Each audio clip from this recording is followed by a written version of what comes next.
nos dejes caer en la tentación, líbranos del mal. En el nombre del Padre, y del Hijo, y del Espíritu Santo. No hay una silla, Jorge. Sentados, por favor. Por ahí sí, en aquella puerta.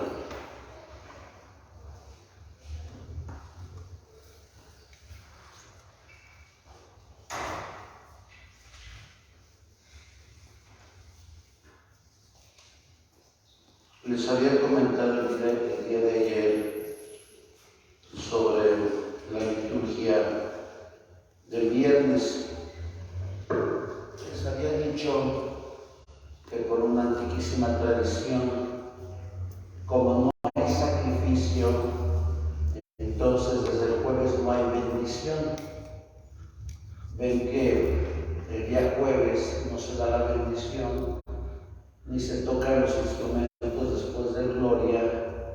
¿Por qué? Porque se entiende que la Iglesia Católica está acompañando a Jesús en su tránsito doloroso. Su Santidad el Papa Juan Pablo II escribió un documento en el año 1981 que intituló, la traducción en español fue la siguiente: duele el alma. Y la escritura está llena de sufrimiento moral, la muerte de un hijo, la infidelidad en el matrimonio, la deslealtad de un supuesto amigo. Duele el alma, es un sufrimiento moral. Pero también hay sufrimiento físico, del cual alguna parte de nuestro cuerpo está enferma y todo el cuerpo duele, como el símil de la primera carta a los Corintios, capítulo 12. Jesús sufre en su vida terrena estos dos tipos de sufrimiento. Si estamos dentro de la dinámica del Jueves Santo, podemos encontrar varios tipos de sufrimiento moral de Jesús. El primer sufrimiento es que él sabe que Judas lo va a vender por 30 monedas de plata. Duele el alma de Jesús. El segundo sufrimiento es que sabe que Pedro, cabeza de la iglesia, lo va a negar. El tercer sufrimiento de Jesús es que sabe que todos sus amigos lo van a dejar solo. ¿Dónde podemos entender que este tipo de sufrimiento moral tiene su cenit en Getsemaní? Si ustedes recuerdan el capítulo 22 de Lucas, unido al capítulo 5 de la carta a los Hebreos, nos lo representa el doctor Lucas boca abajo en una roca, en un momento agónico, derramando sangre de la frente, y en la carta a los Hebreos nos dice que Jesús estaba gritando y que estaba llorando. No había sufrido físicamente, pero su sufrimiento era moral. Por eso cuando nosotros sufrimos moralmente, a veces pensamos que Dios no nos escucha. A veces pensamos que Dios no se hace presente en nuestro sufrimiento y estamos equivocados. Jesús no es ajeno al sufrimiento moral porque Él padeció en su vida el sufrimiento moral, y en Getsemaní se refleja ese sentido del sufrimiento cuando le dice a Jesús, cuando le dice a su papá: Padre mío, si es posible, no quiero morir. Por eso cuando una persona me dice a mí, tengo miedo de morir, pues eso también lo dijo Jesús, en su naturaleza humana, unido en su naturaleza divina.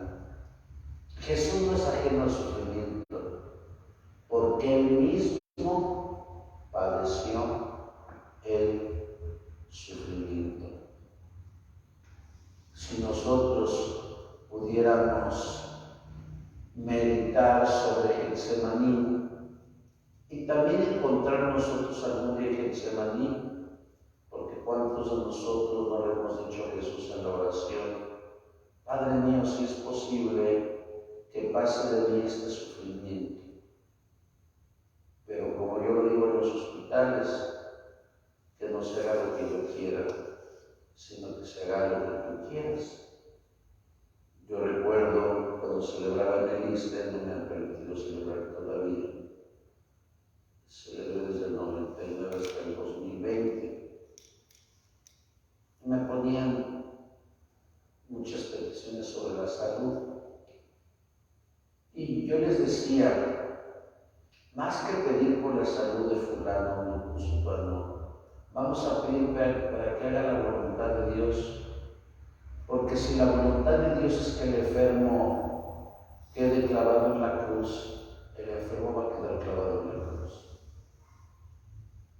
Entonces Dios es masoquista, ¿no? Dios no es masoquista porque Él nos enseñó el camino de la cruz. Por eso dice Juan Pablo: no te preguntes por qué, porque eso ni el Papa te lo va a responder. ¿Por qué a mí, Señor? Pregúntate para qué. Para unir más a tu familia, no sé, para hacer testamento, para pedir perdón a aquella persona a la cual no le hablamos, o para perdonar. Porque si tú y yo supiéramos que en 2 días nos vamos a morir, apresuraríamos lo que no hacemos cuando pensamos que tenemos la vida comprada.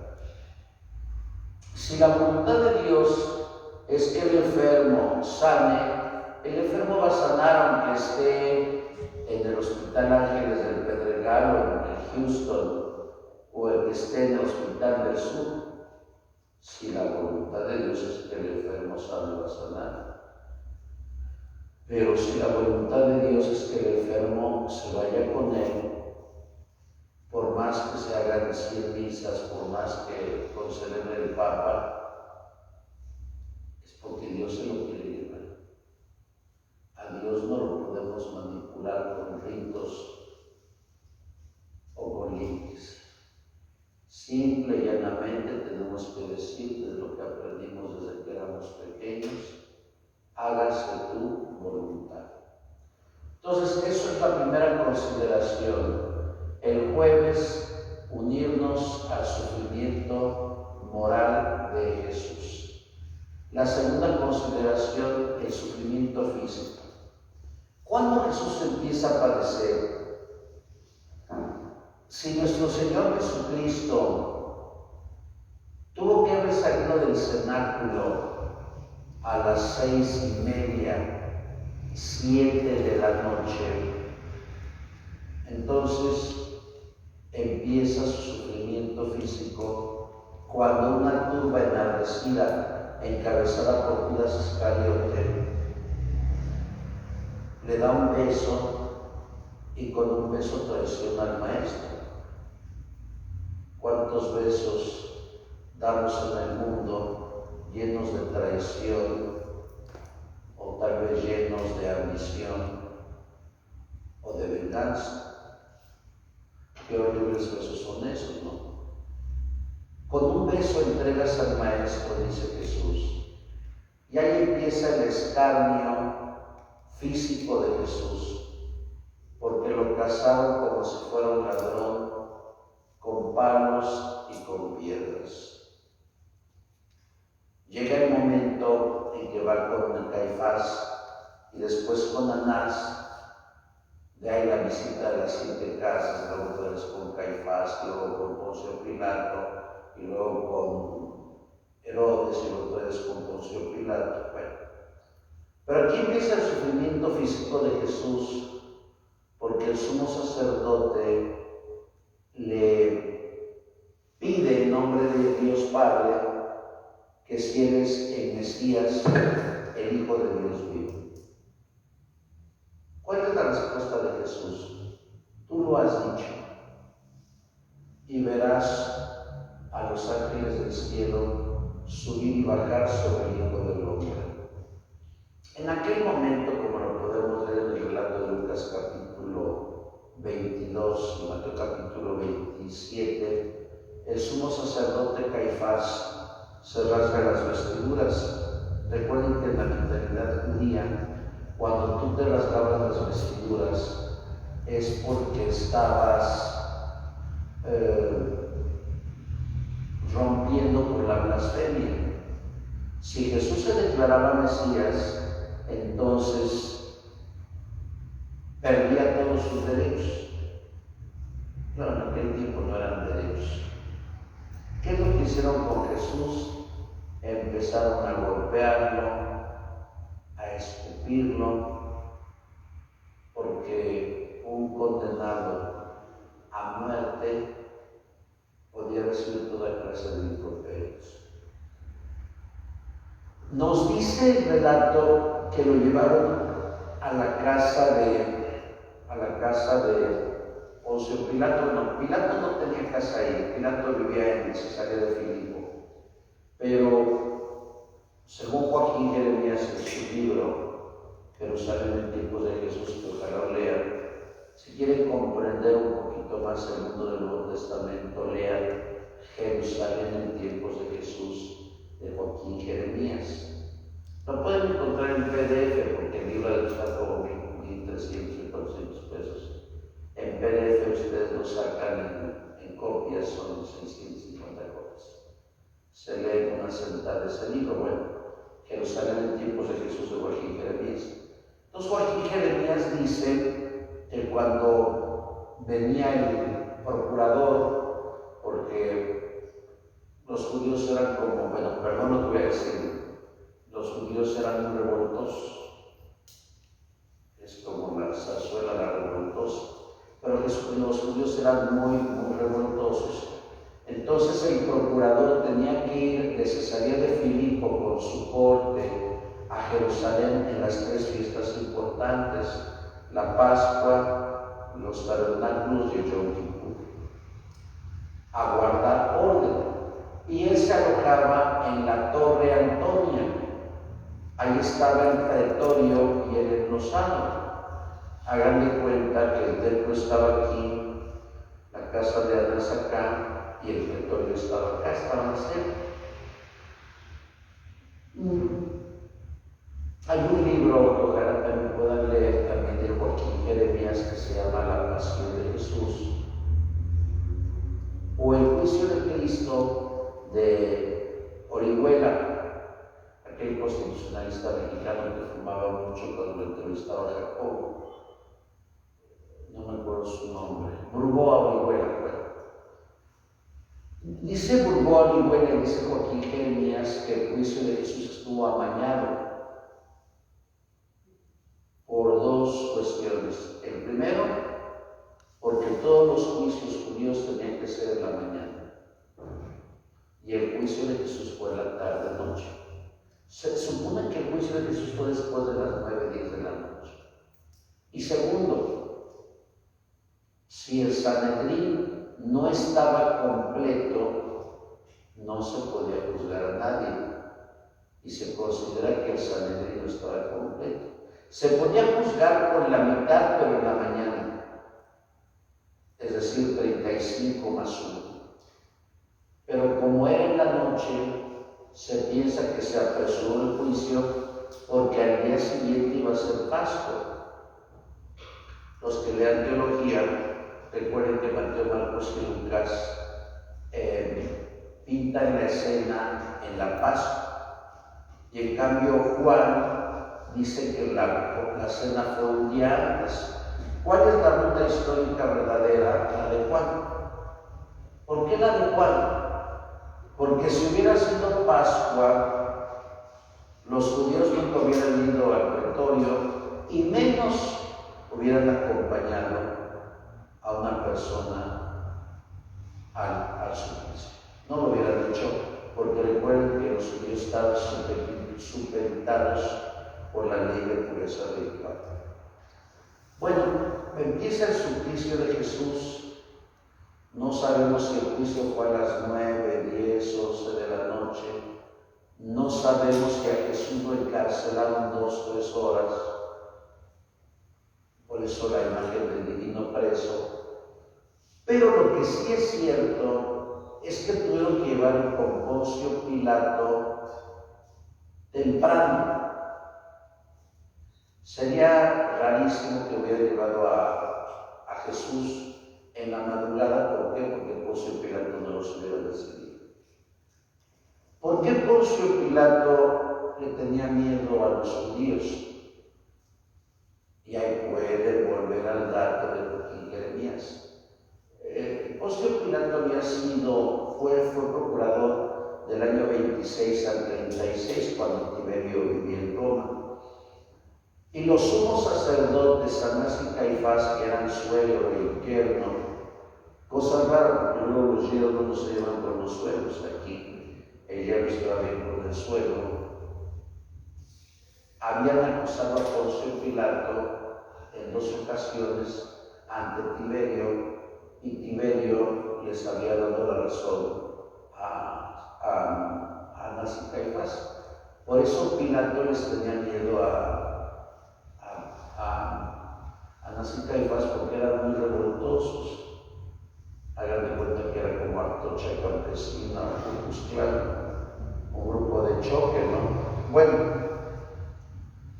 lo llevan a Jesús. Muchos dicen que fue muy de mañana, pero sí le piden a Poncio Pilato que no los reciba en la Torre Antonio, porque quedaban contaminados. Entonces especulan, cuando uno está en Jerusalén, se especula que lo recibió afuera en el enlosado. Los judíos quedaron afuera para no contaminarse, porque recuerden que los judíos en aquel tiempo eran bastante temerosos de su ley. Entonces le llevan a Jesús. Jesús, pues lo llevan todo golpeado. Jesús no había cenado, no había desayunado. Y aquí le cambian la causa de condenación. Porque en el juicio religioso, la causa de condenación es que se había declarado hijo de Dios.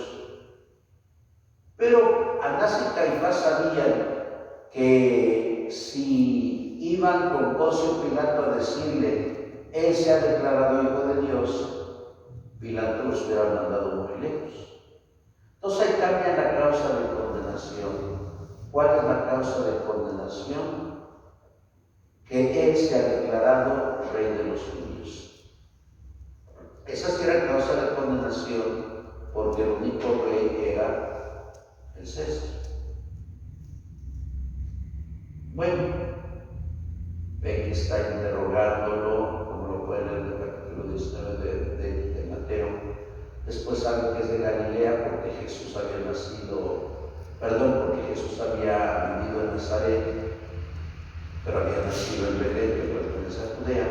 Lo manda con Herodes lo maltrata, lo remite nuevamente Herodes a Pilato, y extrañamente dice el Evangelio de Mateo que la esposa de Pilato le pide que no le haga daño porque había sufrido mucho por un sueño que había padecido por Jesús. Pilato quiere salvarlo, pero Pilato le tiene miedo a Anás y Caifás. ¿Y qué es lo que va a hacer Poncio Pilato? Lo va a flagelar. Una cosa son los 39 azotes y otra cosa son las 39 flagelaciones. El azote era con una cuerda mojada. El flagelo eran 5 usos de hueso de metal que estaban acá prensados. El cuerpo del ajusticiado estaba desnudo y tenía 2 verdugos. Aunque estaba atado el primer verdugo le lanzaba el flagelo y por inercia Jesús, o el ajusticiado, en este caso Jesús, se volteaba. En aquel momento el otro verdugo extendía el flagelo para que los dos lados del cuerpo penetrara en la flagelación. Entonces penetraban los 5 usos del hueso o los 5 metales en el cuerpo, porque los verdugos eran fuertes. Hacía 5 heridas, abría la carne y salpicaba la sangre. Se entiende que el flagelo era pues de un metal sucio, por tanto se contaminaba la sangre. En el momento de desextender el flagelo, entonces producía una herida de 5, de 10, de 15 centímetros, porque lo abría. Si fueron 39, multipliquen 39 por 5. El cuerpo de Jesús estaba totalmente abierto. La carne había saltado, la sangre había saltado. Hay dos ensayistas filósofos del siglo I, paisanos de Jesús, pero ellos latinos, Séneca y Cicerón, y ellos decían: los condenados a la flagelación generalmente quedaban mutilados o morían desangrados. Imagínense la femoral, el flagelo, indudablemente la persona perdía la respiración y moría. Se entiende que el cuerpo de Jesús era de una constitución fuerte. Después lo coronan de espinas. Cuando uno habla de la coronación de espinas dentro de la mentalidad judía, uno podría pensar que era la corona de laurel. Pero los estudios que le han hecho al manto de Turín es que no fue una corona de laurel, sino fue un casco. Nos dicen los médicos que examinaron el manto de Turín que las espinas eran de 4 o 5 centímetros, que las pusieron colocadas en un casco, que le pusieron el casco sobre la cabeza y que con un mazo empezaron a clavarle las espinas a Jesús. Por tanto, las espinas tuvieron que entrar a la cabeza y empezó Jesús a sangrar de la cabeza. Se entiende que cuando Poncio Pilato lo presenta, le quitaron el casco y toda la cara de Jesús estaba sangrando. No sabemos si el flagelo le habrá dado en la cara, si le habrá rasgado, no sé, eso no lo sabe. Pero de que tenía múltiples heridas Jesús, tenía múltiples heridas. Por eso, cuando el Poncio Pilato presenta a Jesús, le dice: Ecce homo, en latín, he ahí al hombre. Y eso hizo recordar a muchos el cuarto cántico del siervo de Yahvé que se proclama el Viernes Santo. Su rostro no tenía aspecto humano, despreciado, varón de dolores, habituado al sufrimiento. Yo por eso creo que Jesús puede conocer a todos los que en México y en otros países tercermundistas matan, asesinan y violentan. Es como yo iba a decir cárcel de Ciudad Juárez, donde ya pasaron 4 días, y ningún funcionario de primer nivel está en la cárcel. Porque en México, como en cualquier otro partido político, siempre buscan que pase el tiempo para que la gente se olvide. Pero si estuviera pasado en Europa o en Estados Unidos, yo les aseguro que varias cabezas hubieran notado. Jesús conoció el sufrimiento de los que mueren quemados, sí, porque el sufrimiento de Jesús yo creo que se prolongó desde la madrugada del jueves hasta que murió el viernes 7 de abril a las 3 de la tarde. El sufrimiento de Cristo fue como de 17, 18 horas. Como a tantos hermanos nuestros en estos 37 minutos que ya voy hablando, han asesinado en México. Y que ya nos hacemos insensibles a eso. Ayer fueron a Ayotzinapa, hoy Ciudad Juárez, ayer Arizpe, antier los padrecitos que mataron. Y mañana espero que no nos toque a nosotros, porque cuando nos toque a nosotros alguien no nos va a decir, nadie va a decir absolutamente nada. Por eso es que Jesús conoce el sufrimiento de todas estas personas que mueren violentamente, porque Él fue muriendo violentamente. Le presentan a Jesús, esto tendría que haber sido como 8:30 de la mañana, cuarto para las 9 de la mañana. Los sumos sacerdotes empiezan a gritar, crucifícalo. Porque todavía Poncio Pilato se aprovecha de una antigua fiesta, de una prebenda pagana, y les dice, voy a soltar a este salteador asesino, o voy a soltar a Jesús, que es el rey de los judíos. ¿Y qué es lo que dice el pueblo? Bueno, no el pueblo, porque el pueblo siempre es carne de cañón. Aunque el pueblo es bueno, el pueblo siempre es carne de cañón. El pueblo siempre es manipulado por los jefes.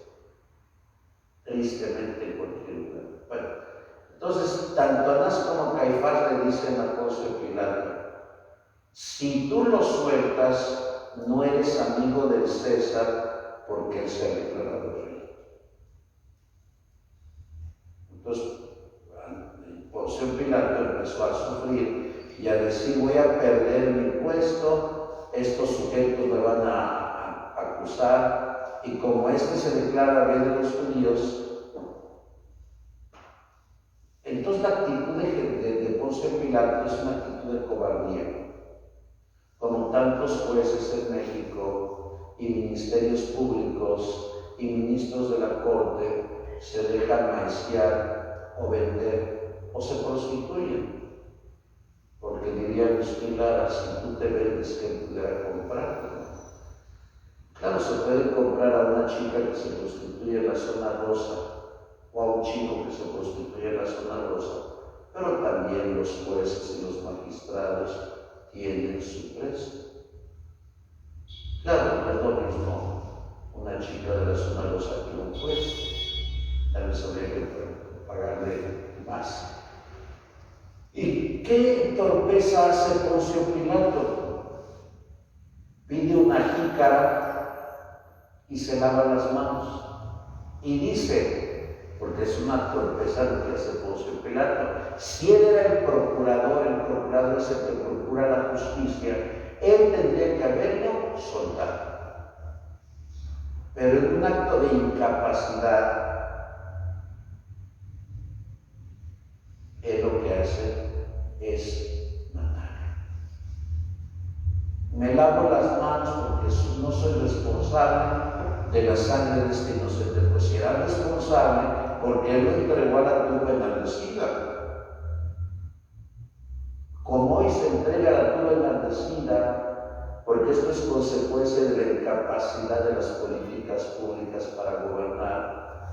Cuando un ladrón en una combi o en un camión lo someten, lo golpean y lo matan. Porque tanta gente pobre que llega a cobrar 3,000, 4,000 mensual, quincenales, y se lo roben, y que le roben su laptop o le roben su celular, forma de desquitarse, se desquitan contra un malvado ladrón, porque en México hay una impunidad espantosa. Bueno, nos dice el Evangelio de Juan en el capítulo 19 que Jesús fue condenado a muerte en la Torre Antonia, siendo la hora tercia. Recuerden la contabilidad del pueblo romano. La hora tercia son las 9 de la mañana. Por tanto, Jesús había sido juzgado en el lapso de la mañana. Jesús está desangrado, su cara está llena de sangre, tiene aquí las espinas, y las espinas las tiene clavadas en la cabeza. Tiene 200 heridas en el cuerpo y es condenado a muerte a las 9 de la mañana. Los que hemos tenido la oportunidad de estar en Jerusalén, hagan de cuenta que las calles de Jerusalén se parecen a las calles de Guanajuato, la leyenda del beso. Son callejuelas muy pequeñas, angostas, estrechas, pero el lapso que se da de la Torre Antonia al Gólgota es corto. Uno puede pensar, ¿por qué Jesús tuvo que llegar 3 horas después al Calvario? La respuesta está en el manto de Turín. Los médicos que han estudiado el manto de Turín nos dicen que las rodillas de Jesús estaban totalmente deshechas, que ya no tenía, bueno, sí tenía rótula, pero la tenía totalmente hecha añicos. Entonces consideran que Jesús tuvo que ir de rodillas. Recuerden que solamente llevaba el travesaño de madera, pero le echaban agua para que pesara un promedio de 80-90 kilos. Díganme ustedes quién en sus cabales, desangrado, puede llevar un leño de 80 kilos, y menos caminando. Por eso se considera que Jesús fue arrastrando las rodillas con el madero para poder llegar al Calvario, y por eso consideran que fueron 3 horas, porque, entre comillas, el espectáculo que iban a ver los judíos no lo podían perder. Y dice la ley romana que si un condenado a la cruz moría desangrado en el camino, ya no lo podían crucificar. Por eso es que llamaron hasta un tal Simón de Cirene para que lo ayudara a cargar la cruz.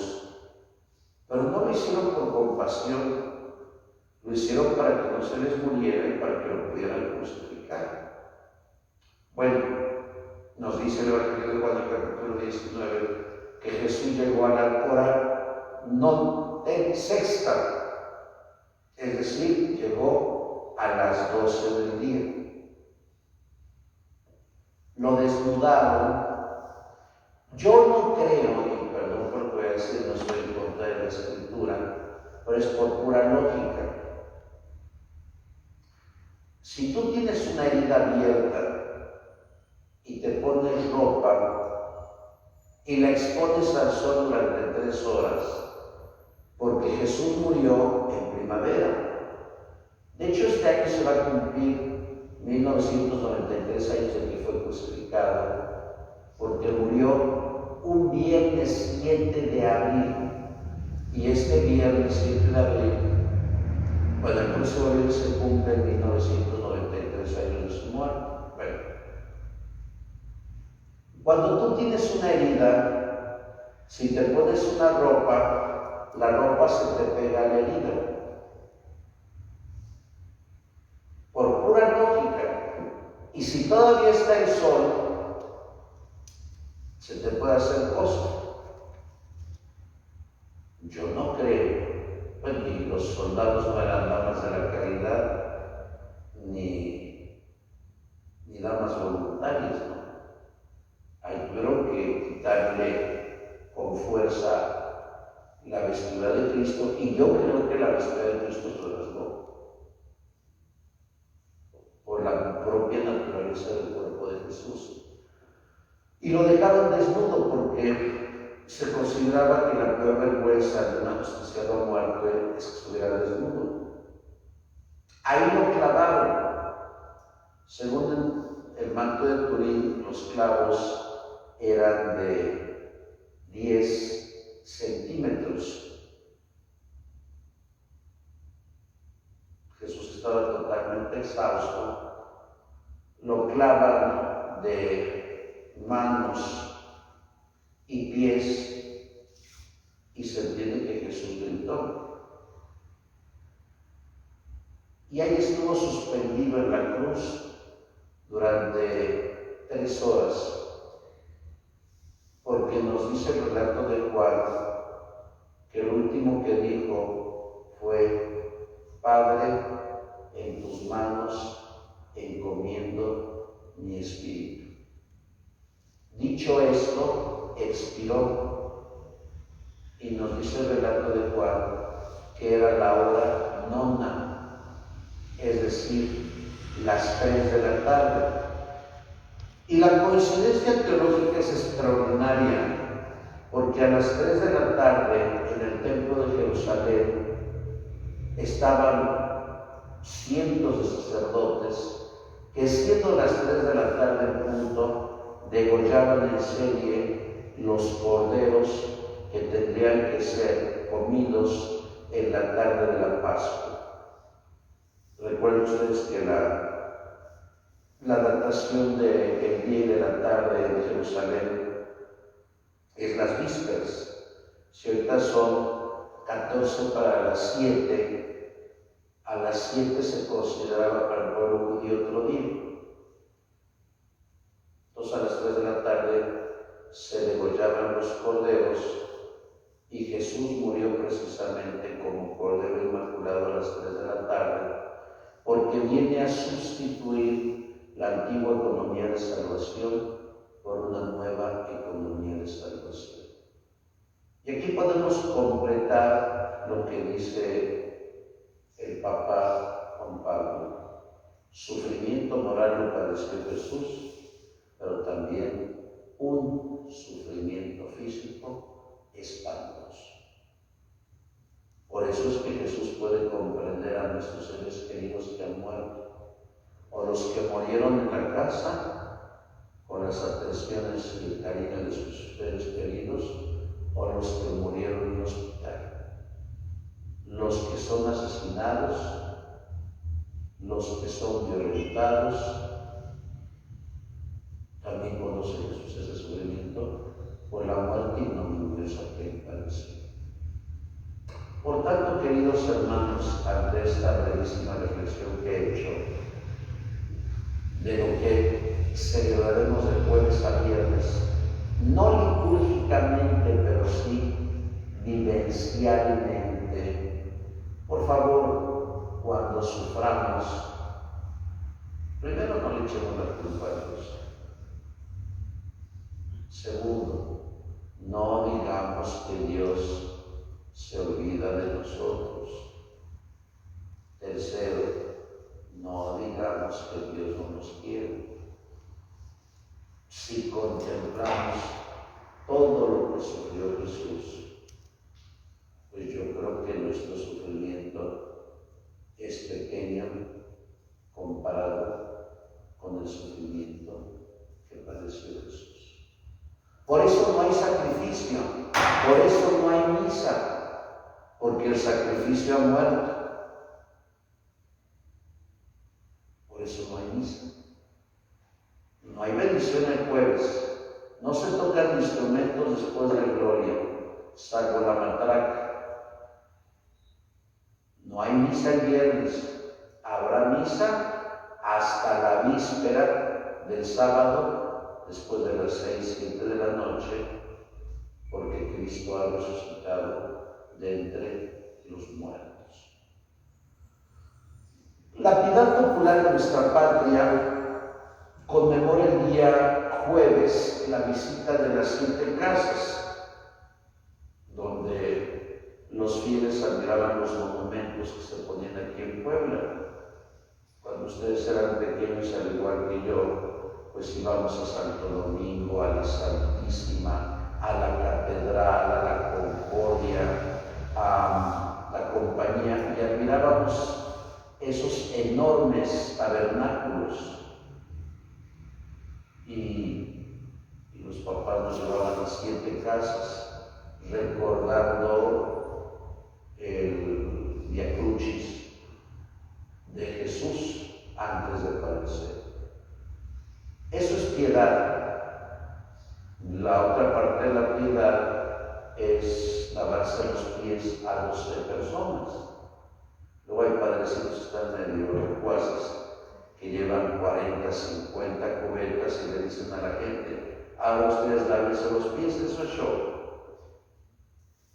Jesús lo que quiere ejemplificar es que la gente sirva al otro.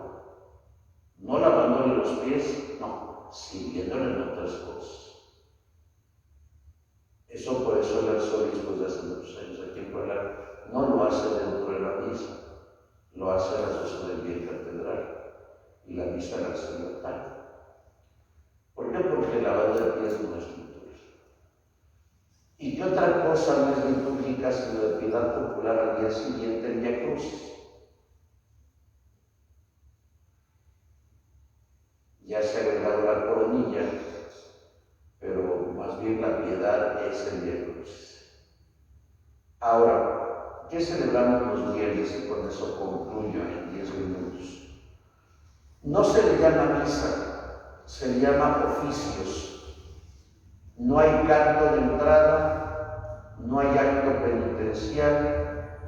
El sacerdote entra y se acuesta en el suelo,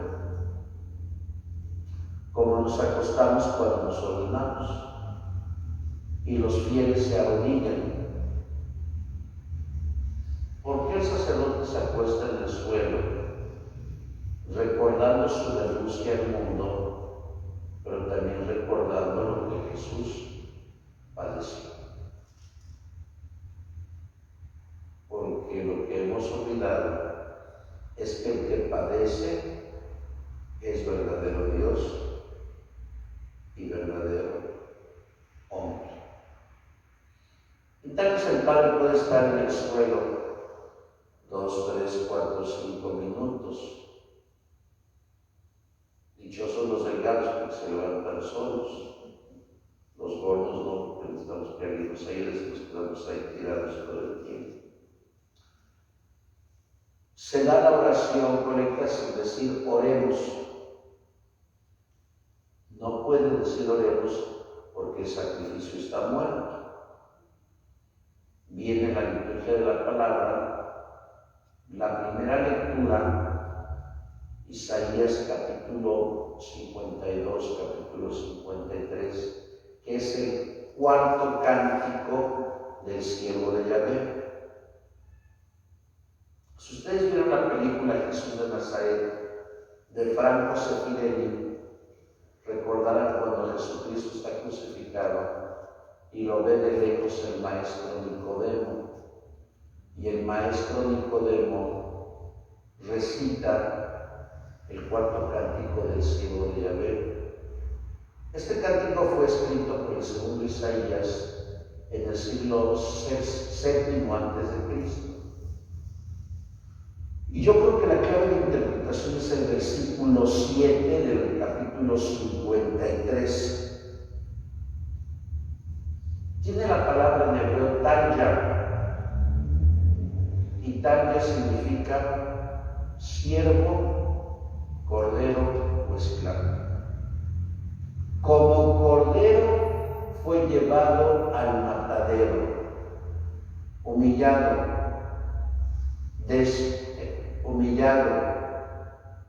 acostumbrado al sufrimiento, despreciado. En sus heridas hemos sido curados. Por eso cuando alguien me dice, Padre, fíjese que Dios no me quiere, digo, ve la cruz, Dios mío. Eso de que Dios no te quiere, pues no te lo creo. Es que no encuentro trabajo. ¿Qué culpa tiene Dios de que no encuentres trabajo? Es que no me casé con la mujer de mis sueños. ¿Y qué culpa tiene Dios de que hayas tomado una mala decisión? Es que choqué, pero ibas borracho. ¿Qué culpa tiene Jesús de que te emborracharas? ¿Acaso Cristo te invitó a la hora del amigo y te dijo, tómate 6 etiquetas negras conmigo? Pues no. A veces le exigimos tanto a Jesús, le pedimos tanto y no le damos absolutamente nada. La segunda lectura, que ustedes conocen perfectamente bien, es la carta a los Hebreos, el capítulo 4. Aprendió a obedecer sufriendo. Qué gran lección nos da Jesús. Porque si Jesús nos diría, quiero que te subas conmigo al Calvario y que seas obediente pero sufriendo, pues nosotros le diríamos, no, Señor, no me puedo subir contigo. Por eso Jesús es hijo amado del Padre. ¿Por qué? Porque es obediente. Varios de ustedes tienen hijos e hijas y ustedes se complacen más con el hijo obediente y lo sueltan más rápido que el hijo desobediente y le dan más responsabilidades al hijo obediente. Y si alguno de ustedes tiene bienes, no le ponen el albaceazgo al hijo desobediente, ¿no? Porque es irresponsable.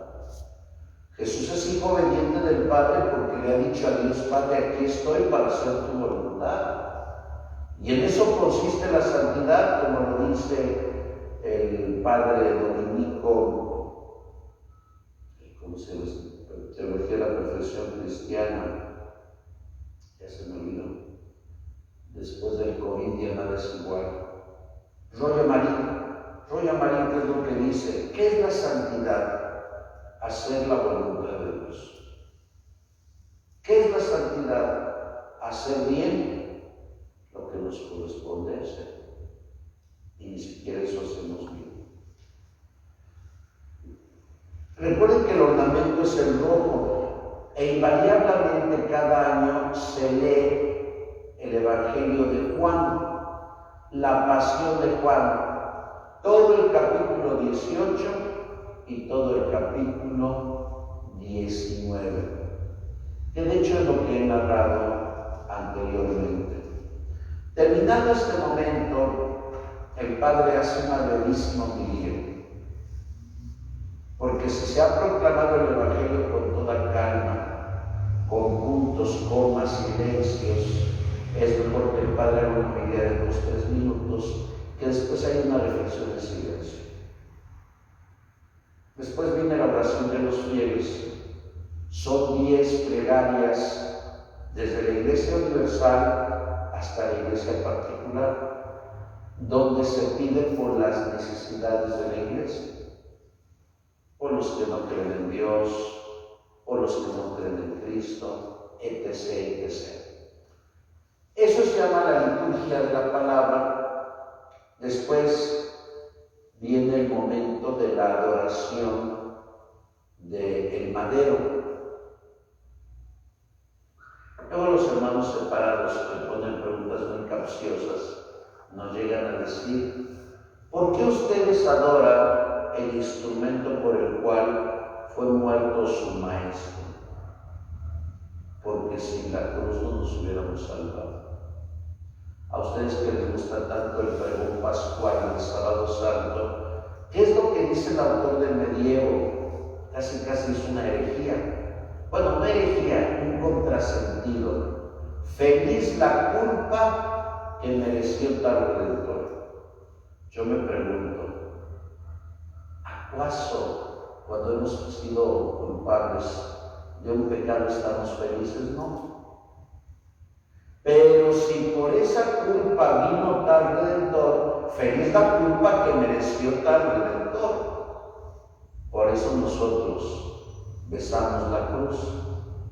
Donde el año pasado por la pandemia no se besó, hoy supongo que sí se besará frotando un purificador en el lugar donde lo besa la persona. Terminado ese momento viene la comunión en silencio y después una oración y no hay bendición. ¿Por qué? Porque no hay sacrificio. ¿Qué es lo que se acostumbra por piedad? Bueno, aquí no lo puse en Ciudad del Paso. El pésame a la Virgen María. Imagino yo iba a dar el pésame aquí, pero debe ser en Guamán, de otro lado, seguramente. Pero a las 5:30 de un breve pésame, que es la Virgen de los Dolores. Y después lo que se conoce como el Vía Matriz. La vía que hizo la Santísima Virgen María de regreso a su casa. Y hay una distinción. Si ustedes me dijeran, Padre, artísticamente, ¿cuál es la distinción entre una Virgen de los Dolores y una Virgen de la Soledad? La Virgen de los Dolores es la que tiene en sus brazos a Jesús y la que llora con él antes de enterrarlo. Y sus facciones son dolorosísimas. En cambio, la Virgen de la Soledad es la que regresa aceptando la muerte de Jesús, sin saber que va a resucitar. Porque como dice el capítulo 7 de la Lumen Gentium, María no poseía la totalidad de la fe, pero fue peregrina. Y hay un documento bellísimo. Yo recuerdo cuando era seminarista hace algunas décadas, el padre, un gran predicador, el padre Joaquín Rivadeneira de la Barrera, que por cierto su mamá Carmelita venía aquí hace 30 años cuando yo celebraba la misa. Él me hizo llorar a lágrima partida en un rosario del pésame a partir de la encíclica, bueno, no es encíclica, de la carta apostólica de Juan Pablo II que se llama Redemptoris Mater. Ojalá que algún día la lean, de los 2000 libros que hay que leer antes de morir. La madre del Redentor.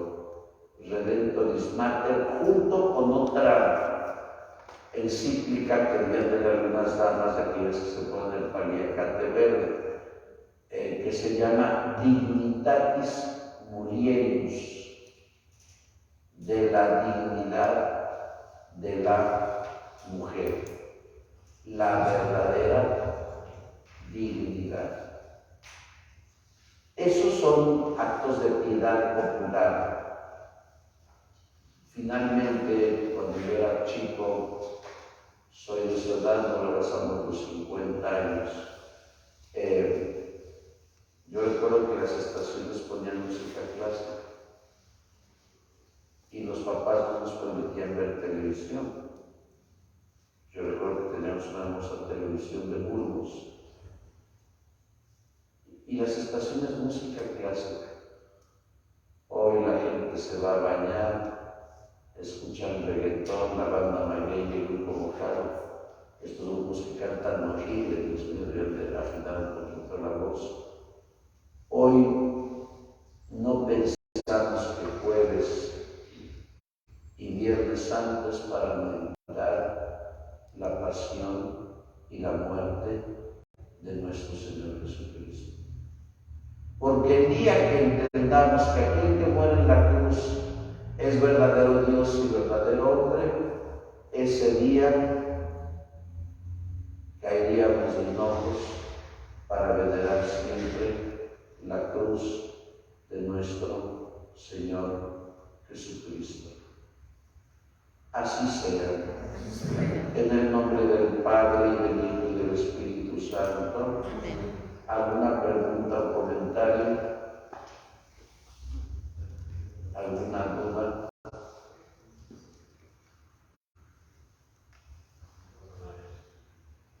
Lástima que no tienes dudas.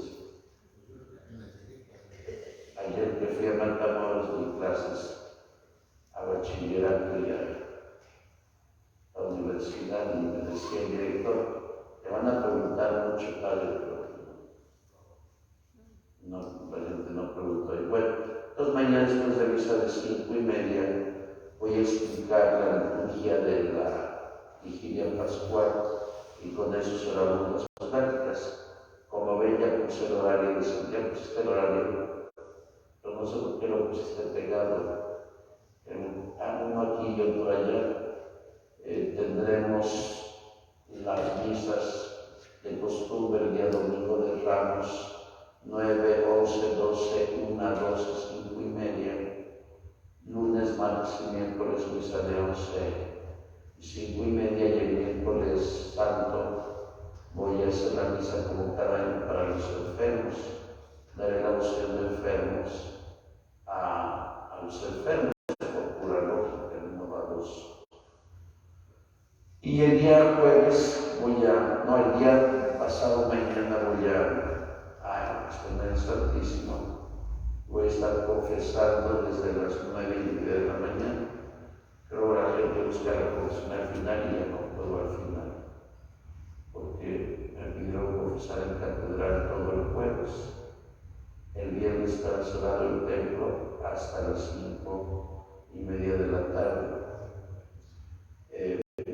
Y claro, yo les propongo que vayan a ver la procesión del Viernes Santo, donde se reúnen las imágenes.